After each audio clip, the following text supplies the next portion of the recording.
This is the politically correct version of Snow White.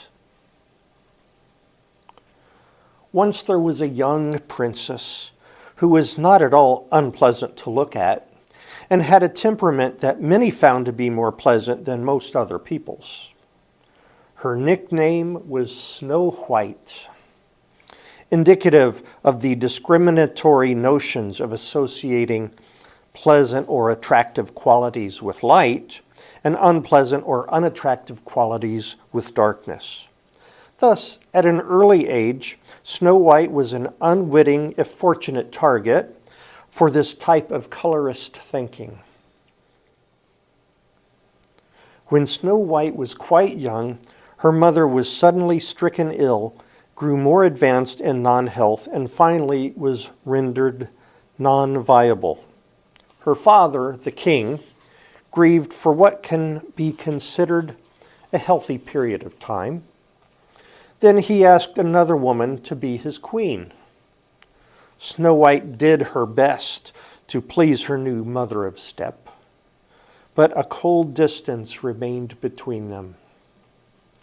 The queen's prized possession was a magic mirror that would answer truthfully any question asked of it. Now, years of social conditioning in a male hierarchical dictatorship had left this queen very insecure about her own self-worth. Physical beauty was the one standard she cared about, and she defined herself solely in regard to her personal appearance. So every morning, the queen would ask her mirror, "Mirror, mirror on the wall, who's the fairest one of all?" Her mirror would answer, "For all it's worth, O my queen, your beauty is the fairest to be seen." The dialogue went on regularly until once, when the queen was having a bad hair day and was desperately in need of support, she asked the usual question, "Mirror, mirror on the wall, who's the fairest of them all?" The mirror answered, "Alas, if worth be based on beauty, Snow White has surpassed you, cutie." At this, the queen flew into a rage. The chance to work with Snow White to form a strong bond of sisterhood had long passed. Instead, the queen indulged in an adopted masculine power trip and ordered the royal woodsperson to take Snow White out into the forest and kill her. And possibly to impress the males in the royal court, she barbarously ordered that the girl's heart be cut out and brought back to her. The woodsperson sadly agreed to these orders and led the girl, who was now actually a young woman, in the middle of the forest. But his connections to the earth and seasons had made him a kind soul. He couldn't bear to harm this girl. He told Snow White of the oppressive and unsisterly order of the queen and told her to run as deeply as she could into the forest. The frightened Snow White did exactly as she was told.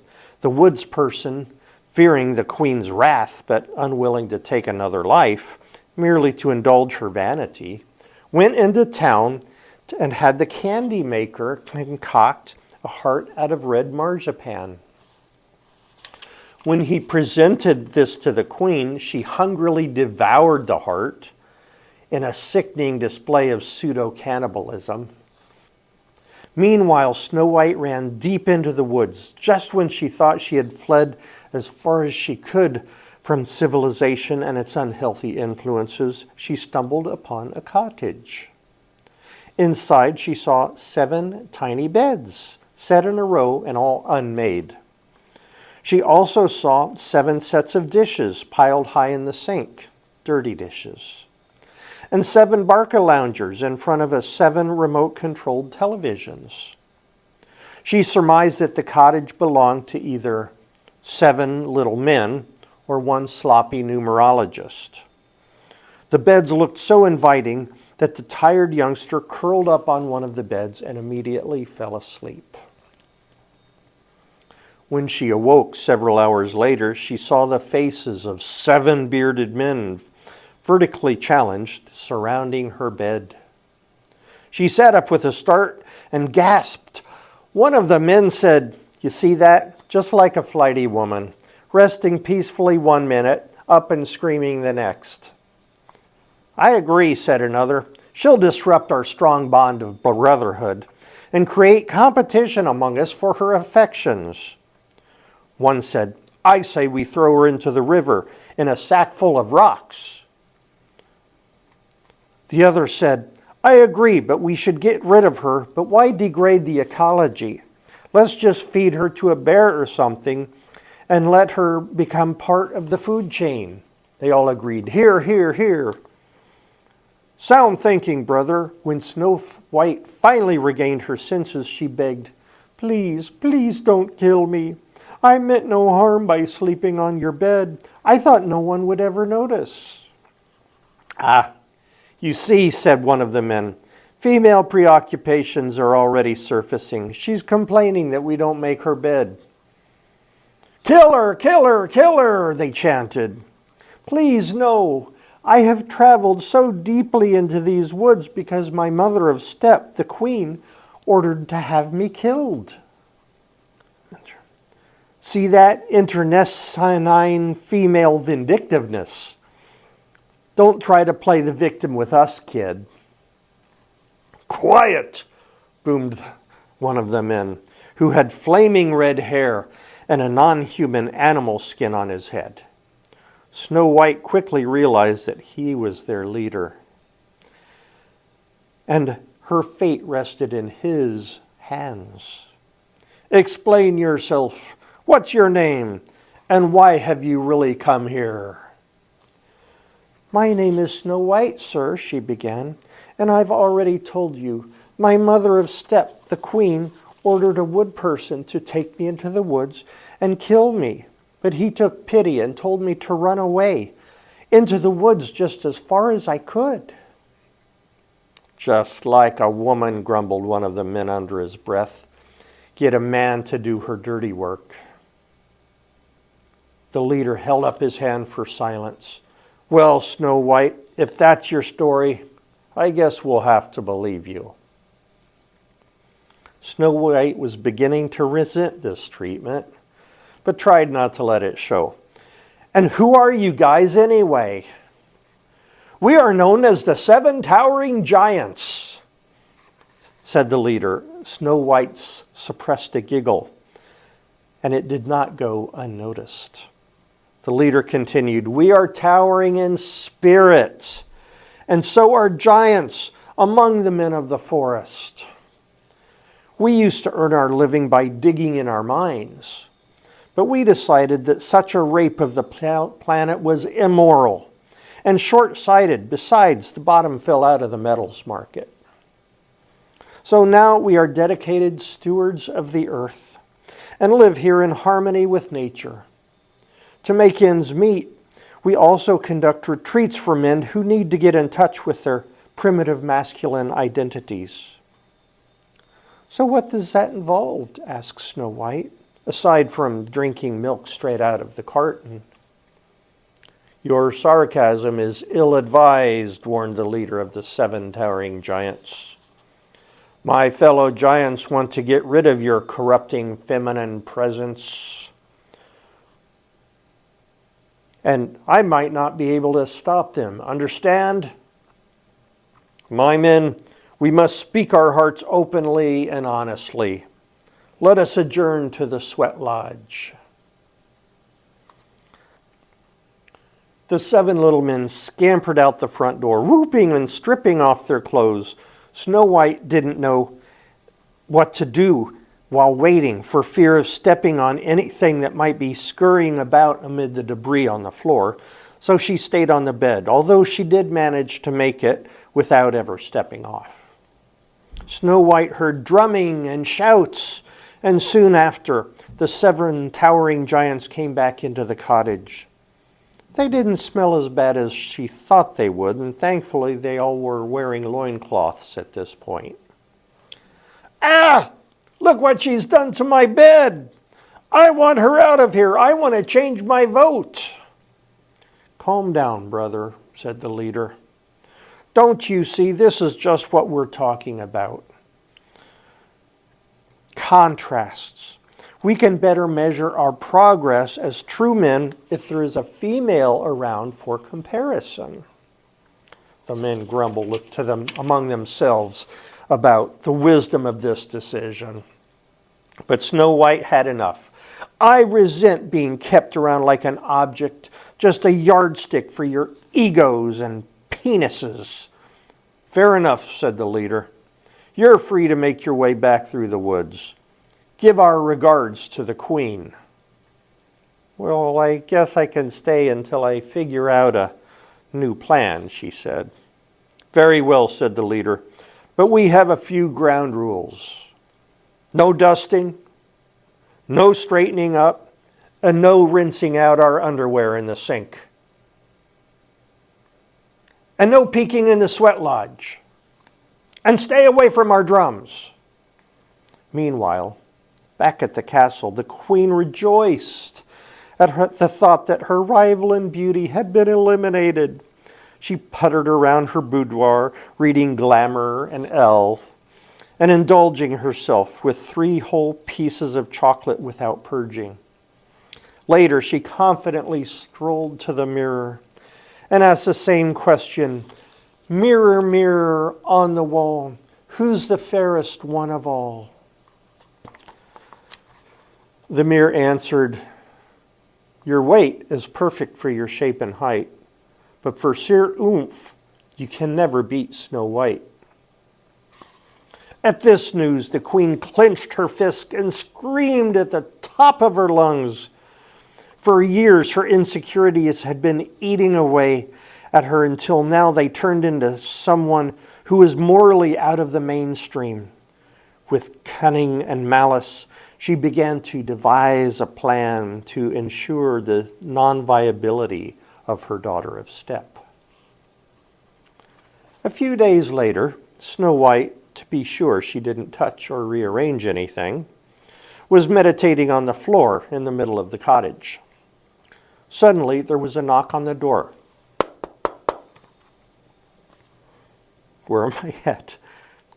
Snow White opened the door to find a chronologically gifted woman with a basket in her hand. By the looks of her clothes, she was apparently unfettered by the confines of regular employment. Help a woman of unreliable income, dearie. Buy one of my apples, please, said the old woman. Snow White thought for a moment. In protest against agribusiness conglomerates, she had a personal rule against buying food from middle persons, but her heart went out to this economically marginalized woman who said, yes. What Snow White didn't know was this was really the Queen in disguise. And the apple had been chemically and genetically altered so that whoever bit in it would sleep forever. When Snow White handed over the money for the apple, you would have expected the Queen to be gleeful that her plan for revenge was working. Instead, she looked at Snow White's fine complexion and slim, taut body and felt alternating waves of envy and self-revulsion. Finally, she burst into tears. Well, whatever is the matter? Asked Snow White.